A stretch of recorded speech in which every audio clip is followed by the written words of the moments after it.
So on to GIPS, the Global Investment Performance Standards. They were created and funded by CFA Institute to provide an ethical framework for the calculation and presentation of the ex-post investment performance track record of an investment management firm or asset owner. Ian has served on and chaired various GIPS AMR committees since 1992. And prior to joining CFA Institute, was the chair of the Investment Manager Subcommittee and member of the GIPS Executive Committee. As CFA Institute staff, he has supported or continues to support the EMEA and APAC Regional Subcommittee, Investment Manager and Interpretation Subcommittees, as well as the Risk and Investment Reporting Working Group. He was a member of the PRITS KID Consultative Expert Group and worked with other industry groups in the UK and EU. He's a BSc of Chemistry from the University of London. So, welcome in. And thank you, Esker, for the invitation to come and share with you the story and the practicalities about GIPS. I'm going to kind of cover the story and the practicalities. We're going to go to my friend Damien, who is going to be speaking after a short break once I've finished. So we'll be able to take the theory and then think about it in practice. So, what's this got to do with the CFA Institute? GIPS, CFA Institute. If I say CFA Institute, you probably think, certifications. But we are way more than that, way more than that. Let's read what the mission is for the CFA Institute.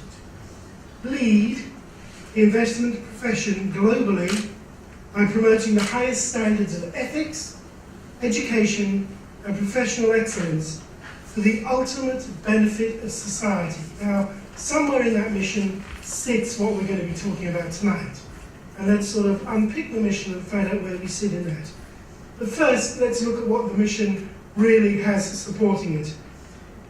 Educated, ethical investment professionals, plus financial markets that reflect the CFA Institute beliefs, gives us global financial markets that serve the public interest.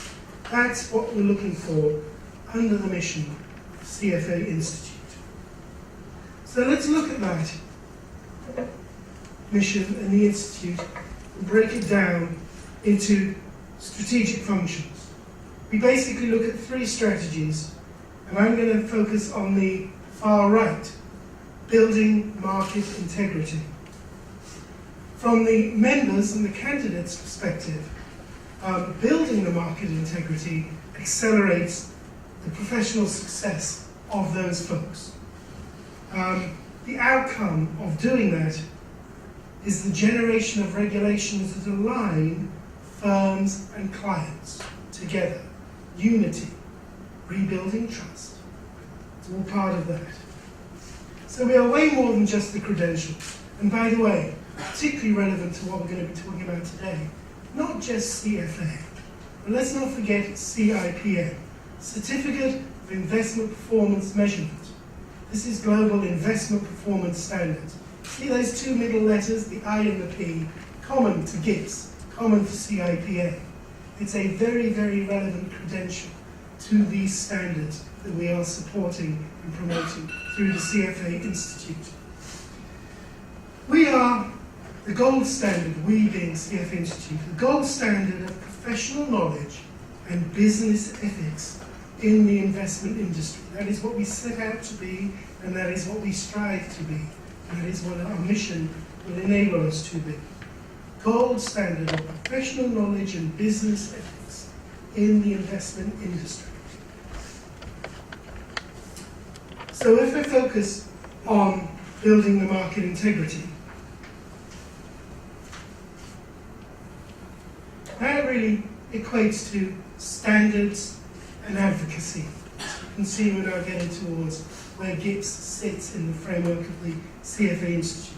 And if we look at building market integrity, we need to shape an investment management industry that works in the best interests of the investors. Without the investors, we are nothing. If we cannot retain their trust, we are nothing. There will be nothing going forward. So we need to make sure that we have market integrity and we shape investment management so it works in the best interests of those investors. So how do we do that? We promote and publicly disseminate thought leadership, so this goes back to the mission, lead, thought leadership and thought-provoking advocacy and content. And it may be controversial. There may need to be discussion about that.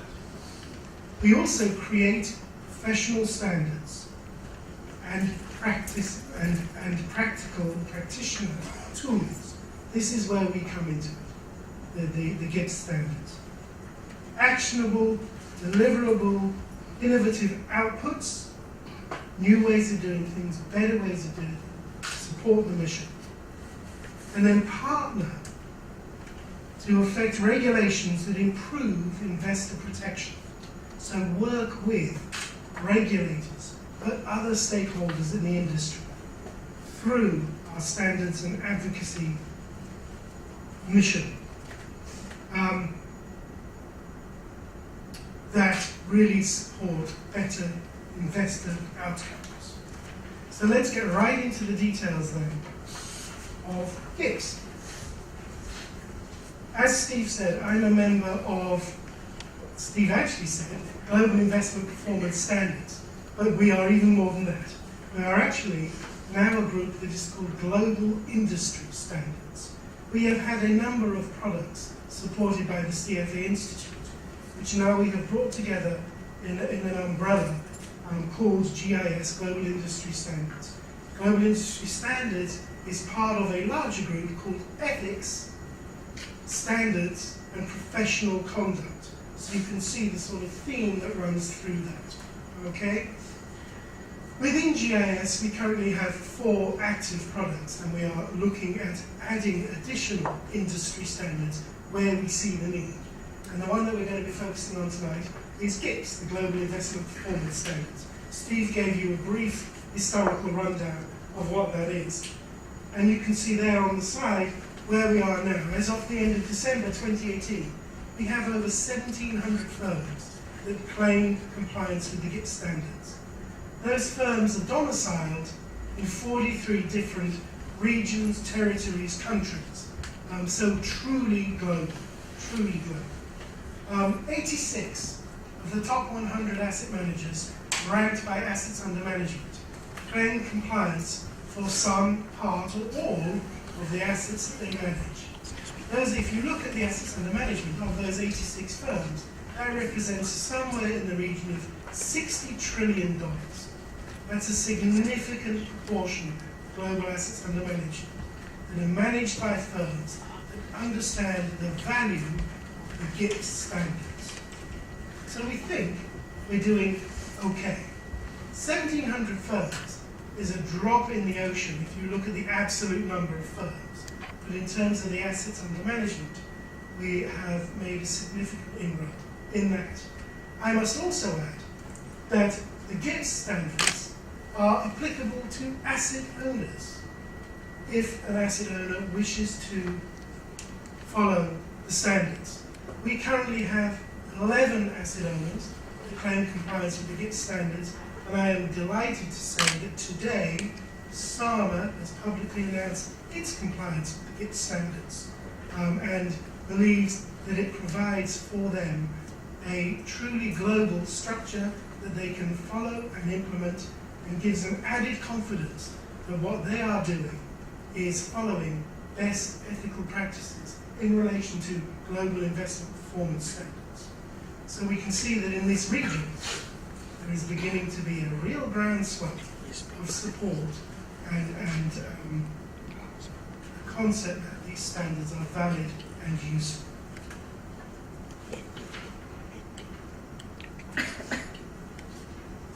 What exactly are these global investment performance standards? First and foremost, they are voluntary standards. The Institute produces these standards as part of supporting their mission. There's no fee paid to the Institute by a firm that is wishing to adopt the standards or interested in the standards. That is supplied by us and supported by us as part of supporting the investment profession. Voluntary, that govern the calculation and the presentation of ex post investment performance based on ethical principles of fair representation and full disclosure. In other words, when you're presenting performance to a third party, what is the minimum set of information that you should be giving to them that is full and fair and ethical? Basically, GIPS tells you what that must be.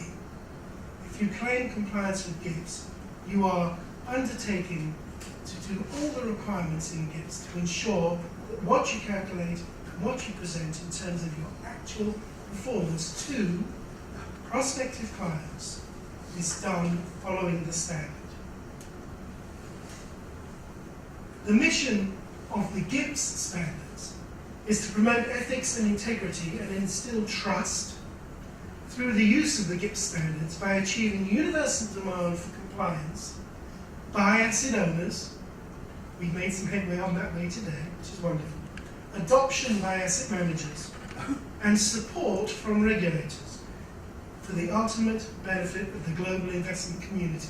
So we have three legs to the stool of the GIPS mission there. Engaging the regulators to support the standards, making sure the asset owners see the value of it, and they in turn, along with us, will persuade, encourage the asset managers to actually adopt those standards, ultimately, voluntarily raising the bar in terms of the information that is made available to prospective clients. Why we address prospective clients is because they don't have a voice in the discussion while there's prospects. They are receiving information. They really don't know what it is they are getting unless it follows a standard. And without there being a standard, they can be receiving anything, absolutely anything. So you can give them some form of voice by ensuring that what they're receiving from managers is comparable and consistent, both between managers and across time, so that they can make better decisions because they have better quality information and they are not misled by receiving selected information. They have a full and fair presentation of what it is the manager is capable of. He's a specialist in asset management and has worked across the whole financial services industry, including insurance companies, banks, service and platform providers. Damien has over 20 years of experience working with financial services clients in London, and his background includes financial services audits and non-audit assurance engagements. With regards to assisting international thought leadership and the development of the GIPS standards, Damien has led the British Venture Capital Association's Private Equity Performance Measurement Annual Survey for 7 years. He's chaired PwC's International Global Investment Performance Standards Network and currently chairs the CFA Institute's Global Investment Performance Standards Verification Committee and is a member of the CFA Institute's GIPS Technical Committee, developing investment track record assurance standards. Damien has led co-sourcing internal audit engagement with financial clients, delivered deep dive reviews on operational and remediation projects, and he's also acted as interim head of internal audit for an asset manager, which is part of a larger financial services. I'd like to welcome Damien to the podium. I'm also on the CFA Institute committee to help drive GIPS forward, the promotion and awareness originally, and then clarification. And that's great because it gave me a number of different angles on GIPS, from how do you promote it to how do you actually use it. And before we sort of kick off, in this room, what sort of people do we have? Who's a regulator in the room? Regulator at the front? Excellent, that's terrific. Nice having regulators. Who is an asset manager? Okay, great. Anyone here who is in the performance team? Goodness me, no one from performance. That's interesting, isn't it? Maybe it's because they're not CFOs, maybe they're PMs, maybe. That's interesting. It's usually the performance team who drives GIPS forward. Anyone from marketing? Marketing, no one from marketing. They're a good one to get these sort of things. Marketing, because actually, excellent. Good, because you're the guys who use the GIPS report, actually. Yeah. Right, IT, anyone from IT in the room? Got a systems developer there, I think. Andre, yep, that's it. Fantastic. IT. Right, so where are the rest of you from? Academic? Yep. Well, who else do I have in the room? Throw out some job titles, what do you do? Advisory? Investment advisory consultant. Is that correct? Okay, great. You know that? PSV. Sorry? PSV. Okay, brilliant, terrific. Anything to back over here? Tax. Tact? Excellent. Okay, you're interested in GIPS. Good. Anything on the side? Insurance and advisory. Okay, great. So a wide spread of people, but no performance people here. So that just helps me understand how we're going to present this, because ultimately, GIPS is there to help the business grow business. That's what it's trying to assist, as Ian was saying earlier. Going to the market and showing something that's comparable, something that the user can understand your track record and compare it to someone else's track record. Very, very, very vital. So I won't go into the depth that I would for the performance team, because you probably won't understand all the little calculations. But I'll go a little bit higher, because like all of you in the room could participate in a GIPS project if it was actually in your firm. So let's have a quick look at your practice. I'm interested. What do I need to go next? Where do I go next? Okay, so this is the only technical slide, so I'm just going to run through this really, really, really quickly. Some of the topics Ian picked up earlier. So an asset manager or asset owner needs to think about certain things to move forward with GIPS. They have to, first of all, define the firm. They have to work out the size of the firm, what's in the firm. Now, you could have an asset manager that does traditional asset management, fixed income equities, they do real estate, they do private equity, they do hedge funds. Now, you put all that together, that's the whole firm. But those different divisions are actually marketing to different people. Very often, real estate to certain people, PE someone else. The majority of the equities and fixed income might be to, let's say, institutional investors of a certain type. Now, what you can do with GIPS is actually redefine the firm such that you're only doing all those marketing parts, so you can split it into maybe 3 or 4 or half, whatever you want. It's got to be usable by the end users. An end user might not be interested in real estate, PE, for instance, so you can define the firm. That's important, because if actually you're going to push forward a project, you really need to know how big is it, scope-wise. So scope is very important. There's the box, there's the firm. Within a firm you have accounts, all the segregated mandates, funds, all funds, etc. And it's about grabbing those, capturing them in the box. This is completeness, everything you've got. Now you don't need to report all of those, and I'll come to that in a moment. But those you go to report, you put into composites, and Ian was talking earlier about the importance of having composites, which are strategies. So for those of you who are marketing, you want a composite to build business, right? So you want something that's recognisable in the market, with your strategy is marketing. Must get involved in compositing. If you've got investment consultants, well, they'll influence the firm on how the composites are being presented as well, because again, it's a marketing device. But the idea of composites is to create something that captures the essence of the asset management strategy, that particular investment strategy. So it's putting things together. It's meaning you're not exposing a single account. It's about anonymity. It's about based, split out those that are focusing on Germany, so you can pull those out as well. The important thing about compositing is a composite doesn't really die. Once you've created a composite, you put onto a list of composites. And the idea is that an investor can ask to see that list. Now that means you can't hide composites. The investor could flip down and go, well, it's this, and this, maybe in a restaurant. You can't hide that, you've got to be able to deliver this over time. So that deals with the problem of misrepresentation, cherry picking. You do single account composites in every single portfolio. You could do that, and some people do that, or you can start aggregating together. Now, it sort of depends on what you want to achieve by creating the composites. Will think of their first 10 big marketing composites and make all their focus there. I'll probably put as many accounts as possible to get them bigger, because bigger is better. It looks like you're managing more money. But the risk is, of course, you accidentally put in mandates that are out of kilter. So you have to be very, very careful about that. The single account composite is possible to do, but one of the ideas of compositing is that you try to get some sort of anonymity about this. No one knows. More information around manager selection to the curriculum. So it focuses on kids, focuses on manager selection, performance, measurement, attribution analysis. So once 2020 is released in June 30th, then CIPM will be in a position to update the curriculum. So we update the curriculum with CIPM every year, as we do with the CMA. So once we have the results from June 30, then we're in a position to update the curriculum and the result of the exam, which is as a result of that. So I doubt we will get it ready for the September 2019 exam. That will be pretty tight. But I guess we would come in for March 2020. That would be the focus. It comes out every year. I think it's like 1,600 people. So. Well, it's just over 2,000. So So what we do have is, for those that don't already know, if you're a CFA charter holder, or at least if you've passed all 3 levels of CFA, you're exempt from the first level of CFA. So you've just got the 1 level. It's in March or September every year, and it's a 2-week sitting, and it's at a Pearson VUE testing centre. It's a computerised exam, so it's different to CFA.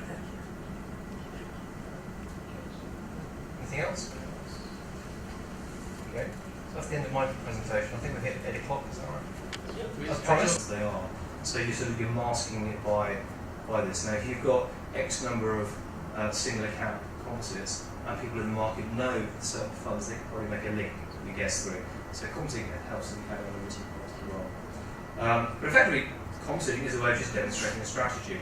You can't usually promise an investor that they're going to get the return you had historically, certainly not on a segregated fund. They may not be coming with funds, so what you're demonstrating really is a representative. If you go back to why is the composite in place in the beginning? That's a real GIPS thing. And what does it actually mean?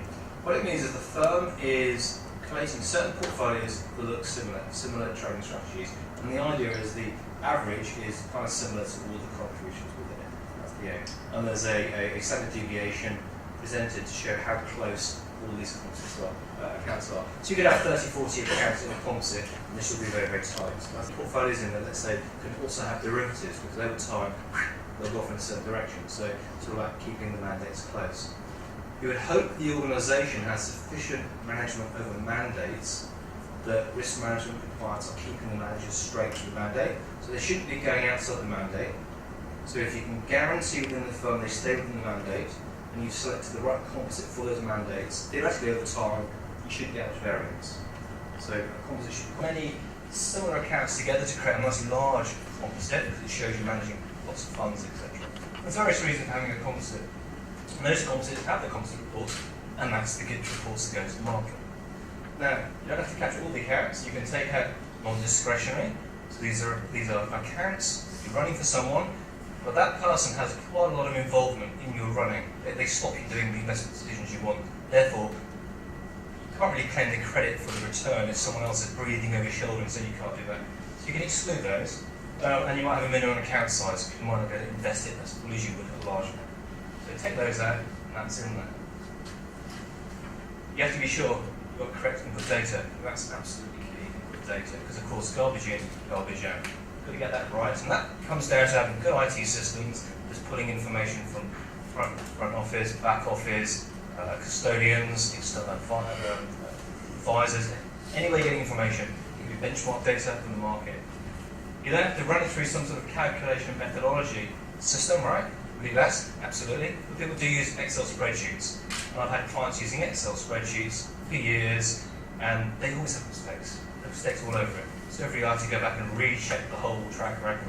But you can do it on an Excel spreadsheet. And then you've got the calculation methodology, and that's where GIPS also comes in. So GIPS is helping to define all of these areas. But GIPS is also giving you the methodology on calculation of the account returns and of the composite returns when they're aggregated. Okay, so that's sort of like some technical things, basic principles of GIPS. I call it GIPS on a page.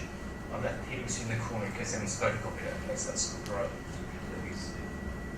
Now, thinking about, well, what do you do then to sort of get the whole GIPS project running? If you, in your firm, know your firm's going to start moving towards GIPS, I would encourage you to get onto the steering committee. Now, marketing is definitely someone to have on the steering committee. IT, definitely someone to have on the steering committee. Performance, we're not here today, so they'll be better at home. Make sure they're there because it's their numbers on. The steering committee should have broad participation across the business, absolutely key. Because that way they can drive the process through. Remember, we're capturing population of portfolios, making decisions on compositing, marketing. You're trying to get input data, that's IT, back office, custodianship. All those things from the earlier page are being brought together. The steering committee can help drive that. I was speaking to an asset owner yesterday, actually, and they're interested in GIPS because what they want to use GIPS like a force through the whole firm to sort out different valuation methodologies used between performance and the asset managers that are trying to work out their bonuses and management trying to work out the success of the asset groups. So GIPS could be used to bring a bit of consensus within an organisation as much as anything else. and they will be probably creating a steering committee to try and negate and diffuse all those intra-firm politics decision making. So GIPS can actually, not a panacea for it, it's not the answer, but it facilitates the catalysing of an approach. Very, very important. So if you do think GIPS is going to be running your business, get yourself onto it. We talk about firm definition, that almost is the first thing to sort out, as is compositing using the accounts. Data, very, very important to sort out. Now Ian mentioned policy and procedures, and that's a really important GIPS thing. Policy and procedures are ultimately available for the user alongside the GIPS report. And the reason they're available is because what the firm's done is looked at all those guidances and Q&As and requirements of the GIPS and effectively created it in their own version. Policy and procedures set out for each of the different interpretations what that business is doing. And that's really important because it means then that the user understands what the company is doing and how they made the decision, valuation policies, the time of an asset going in and out of the policy. Those policy and procedures, a thin version can go to the user, a thicker version stays with the firm, and that often just explains how GIPS is done within the business. So that's vital, getting that done. Mentioned IT systems, another plug for Andre there. That's a collection of IT systems as well within the business. It's very important to work out where is the data coming from. The more asset groups, the more likely you'll have different systems. You'll have systems that give you the raw data, systems that give you performance data, systems that benchmark numbers, systems that do calculations of risk, systems galore. You've got systems coming from different custodians. The really big houses have multiple custodians coming in. So gathering, capturing that information and getting onto the GIPS platform, whatever it is very, very important. Once you've run the whole thing, you've worked out your performance for the funds, you then aggregate it into the composite performance. Well, you're up and running. That calculation goes into the presentation. And the good systems, you push a button, it just spits out those reports, the GIPS reports. Others, someone's going to manually insert the numbers, etc. But that's very important. And the disclosures are very important there as well, being GIPS. GIPS sets out the minimum disclosures about the firm definition, composite, etc., which is required, the nature of the composite, the benchmark, etc. All that goes in there. And then my favourite bit, verification, is here at the end, although the verifier starts actually here. I usually get brought into the steering committee, or at least a sub-committee of the steering committee on day one. Because the verifier is there to do two things. The verifier is there ultimately to provide a verification opinion, gives credibility and comfort to the whole claim of GIPS. Now, you can claim GIPS without being verified. CFA strongly recommend you're actually verified, and there's an awful lot of effort put in my committee to create a verification standard and guidance on independence, etc. So verification is very much part of GIPS, strongly recommended, which means that you want to get really involved at the beginning, because there's not only the credibility part, but it's the education. That's very important. So we support, advise, consult, whatever words you want to use, all the way through this whole process. So we will challenge the firm definition, think about the compositing, query the data, actually help people work out where the data is coming from. Policy and procedures, we don't write it, but we assist in the writing of it. IT systems, sometimes we get involved in assisting in the selection. And collation is a very, very important part. Now, it's important if you are selecting a verifier that they are independent experts. Those are the two criteria for being a verifier. Independent. And independent means you're not putting an IT system in. Independent means they're not writing that for them. They're not using the data and creating the calculations. They're not making up the composites for them, etc. They're not driving the steering committee. Independence from the verifier is about sitting back, assisting the firm make their own decisions, such that you're independent to then assure it ultimately. That gives credibility to the whole process. So that's the role of the verifier. That's the whole process. Now, there are quite a few verifiers. The big four, clearly the global ones. There are quite a few in the States that are clients like verifiers. And in a way, the verification process assists in the education of GIPS. It helps that comparability. My experience of all the clients I've worked in London, bringing to the Middle East and trying to help the clients here. So there is a working